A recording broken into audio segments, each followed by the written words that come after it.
माया एक डॉक्टर है। माया का ट्रांसफर किशनपुर के सरकारी अस्पताल में हो जाता है।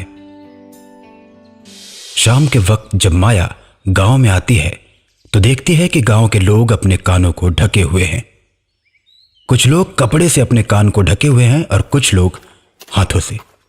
बहन, ये सभी लोगों ने अपने कान क्यों ढके हुए हैं? डॉक्टरनी जी, जब आप भी शाम को बाहर निकलें तो अपने कान को ढक लिया करें, नहीं तो कामिनी आपके कान काट ले जाएगी। माया सोच में पड़ जाती है, फिर पूछती है, बहन कौन है ये कामनी? ये लोगों के कान क्यों काटती है? क्या पुलिस कुछ नहीं करती? इस औरत के खिलाफ आपको रिपोर्ट करानी चाहिए। आप लोग अब तक चुप क्यों हैं? बताइए। डॉक्टर माया कामिनी के साथ साथ गांव के लोगों को भी भला बुरा कहती है कि वो इस औरत की हरकतों के खिलाफ आवाज ही नहीं उठाते। लेकिन माया को क्या पता कि कामिनी की सच्चाई तो कुछ और ही है। डॉक्टरनी जी, कामिनी कोई औरत नहीं, एक चुड़ैल है, और चुड़ैल पर हमारा कोई बस नहीं चलता। इसलिए कहती हूं कि आप भी अपने कान को ढक लिया कीजिए। क्या बकवास है ये? गांव वाले आज भी भूत प्रेत और चुड़ैल को मानते हैं? भूत प्रेत चुड़ैल कुछ नहीं होता, सब बहम है। आप भी इस बहम से बाहर निकलिए। डॉक्टरनी जी, बस इतना कहूंगी कि बच के रहिएगा और शाम को अपने कान ढक के निकलिएगा, कहीं चुड़ैल आपके कान न काट ले। औरत के चले जाने के बाद माया उस पर खूब हंसती है। कैसे कैसे लोग हैं, चुड़ैल वो भी शाम के वक्त कान काटने वाली। आज शाम को मैं गांव में निकलती हूँ और देखती हूँ कौन सी चुड़ैल है जो कान काटती है। डॉक्टर माया शाम होने के बाद गांव में निकलती है। सड़क पर कोई भी उसे नजर नहीं आता। इस गांव में शाम के वक्त बहुत कम ही लोग बाहर निकलते हैं। जब बहुत जरूरी हो तभी, नहीं तो घर में रहते हैं। माया आगे बढ़ती जाती है लेकिन कोई भी चुड़ैल उसे नजर नहीं आती। यहाँ तो कोई चुड़ैल नहीं, गांव वालों के दिमाग में किसी ने झूठ मूठ में भ्रम फैला दिया। माया इतना सोच रही होती है कि तभी उसे लगता है कि कोई उसके पीछे खड़ा है। वो एक झटके में पीछे मुड़ जाती है और पीछे मुड़ते ही माया के पैरों के नीचे से जमीन खिसक जाती है। उसके सामने वही कान काटने वाली भयानक चुड़ैल खड़ी रहती है। चुड़ैल के गले में कटे हुए कान लटके रहते हैं। चुड़ैल गुस्से में माया से बोलती है, तू तो बहुत बोल रही थी, मुझे पुलिस से पकड़वाने की बात कर रही थी। लेकिन तुझे नहीं पता कि कोई मेरा कुछ नहीं बिगाड़ सकता। तूने अपने कान नहीं ढके, अब मैं तेरे कान काटूंगी। इतना कहकर चुड़ैल डॉक्टर माया के दोनों कान काट लेती है और गायब हो जाती है।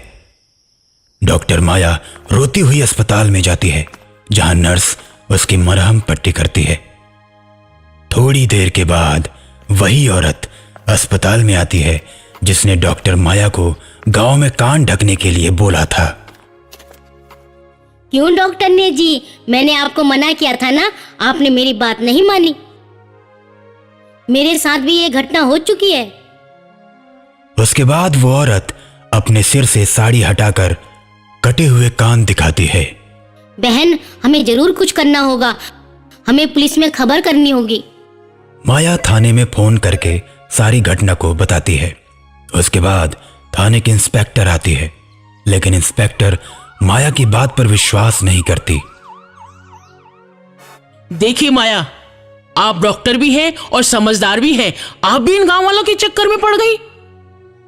ये भूत प्रेत कुछ नहीं होता, आपके कान किसी नकाब वाली औरत ने काटे हैं। पुलिस उसे जल्द से जल्द पकड़ लेगी।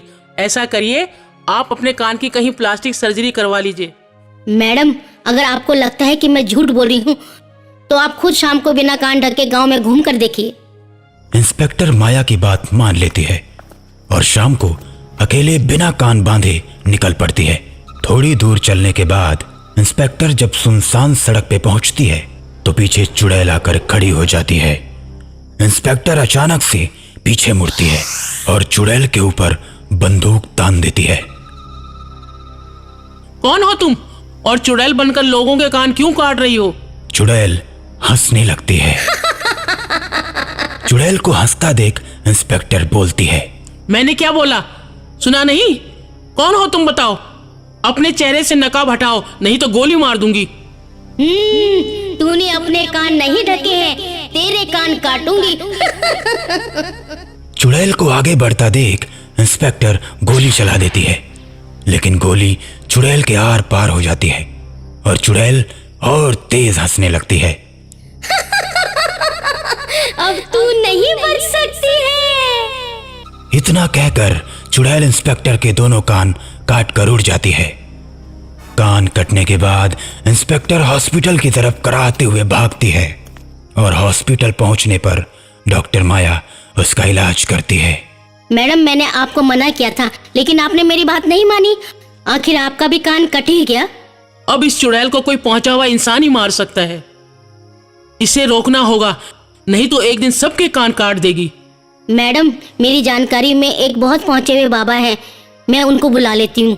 अगले दिन बाबा किशनपुर गांव में आते हैं और शाम होने के बाद गांव में निकल पड़ते हैं। साथ में डॉक्टर माया और इंस्पेक्टर भी रहती है। कुछ दूर चलने के बाद बाबा को एक पेड़ के पास चबूतरा दिखाई देता है। बाबा दोनों को वहीं पर रुकने के लिए बोलते हैं और खुद आगे बढ़ जाते हैं। बाबा कुछ दूर चले ही होते हैं कि तभी उनके पीछे चुड़ैल आकर खड़ी हो जाती है। बाबा एकदम से पीछे मुड़ते हैं और बोलते हैं, अरे कौन है तू और लोगों के कान क्यों काटती है? बता, नहीं तो तुझे अभी भस्म कर दूंगा।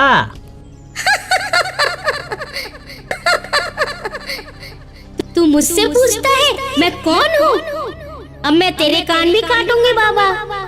इतना कहकर कामिनी चुड़ैल बाबा के कान काटने के लिए आगे बढ़ती है, लेकिन बाबा कमंडल का जल फेंककर उसे बांध देते हैं। बाबा छोड़ दे मुझे, जाने दे, आजाद कर दे मुझे। अरे छोड़ दूंगा तुझे जाने दूंगा, लेकिन उससे पहले जिसके जिसके कान तूने काटे हैं वो कान लौटा दे। ठीक है, मैं सबके कान वापस लगा देती हूँ। और गांव में जिन जिन लोगों के कान कट चुके थे उन सब के कान वापस आ जाते हैं। उसके बाद बाबा कामिनी चुड़ैल को आजाद कर देते हैं। चुड़ैल किशनपुर गांव छोड़कर हमेशा हमेशा के लिए चली जाती है।